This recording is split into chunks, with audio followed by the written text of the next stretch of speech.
Kamusta mga kaibigan?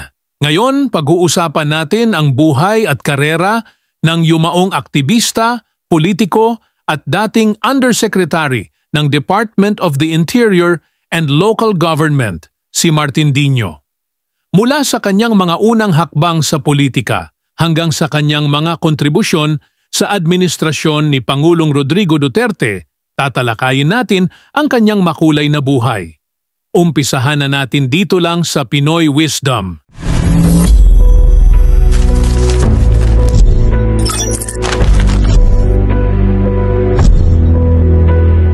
Si Martin Dino ay ipinanganak noong Hulyo 25, 1957 sa Quezon City, Pilipinas. Unang nakilala si Dino bilang barangay captain ng Barangay San Antonio sa Quezon City, posisyong hinawakan niya ng 13 taon. Dito siya naging kilala bilang isang masigasig na tagapagtaguyod ng karapatang pantao at aktibong miyembro ng Volunteers Against Crime and Corruption. Noong 1982, sumali si Dino sa partidong PDP Laban, isang hakbang na nagbigay daan sa kanyang mas malawak na paglahok sa politika. Isa sa mga pinakatanyag na kampanya na kanyang isinulong ay ang laban para sa hustisya ng mga biktima ng krimen, lalo na sa kaso ng stepdaughter ni Leo Echegaray, na biktima ng panggagahasa.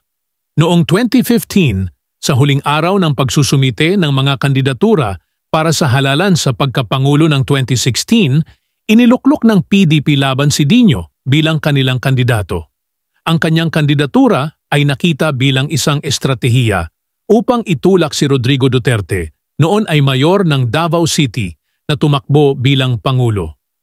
Subalit, nagkaroon ng seryosong pagkakamali sa kanyang Certificate of Candidacy kung saan nakasaad na siya ay tumatakbo bilang mayor ng Pasay.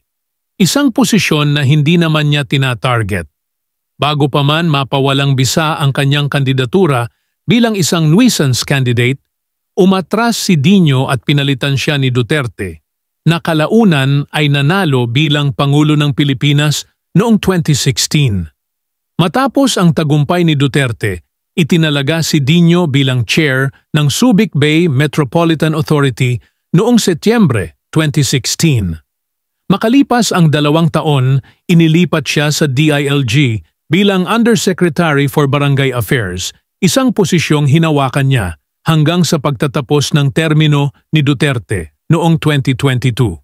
Sa kanyang panahon sa DILG, naging aktibo si Dino sa pagpapabuti ng lokal na pamamahala at pagpapaigting ng kapayapaan at kaayusan sa mga barangay. Si Martin Dino ay ama ng aktres at dating chairperson ng Film Development Council of the Philippines na si Liza Dino Seguera. Noong Hulyo 2023, isiniwalat ni Liza na ang kanyang ama ay may stage IV lung cancer na higit sa 1 taon ng pinapasan. Si Martin Dino ay pumanaw noong Agosto 8, 2023 dahil sa acute respiratory failure na dulot ng kanyang sakit. Siya ay 66 taong gulang. Si Martin Dino ay isang huwaran ng dedikasyon at serbisyo publiko.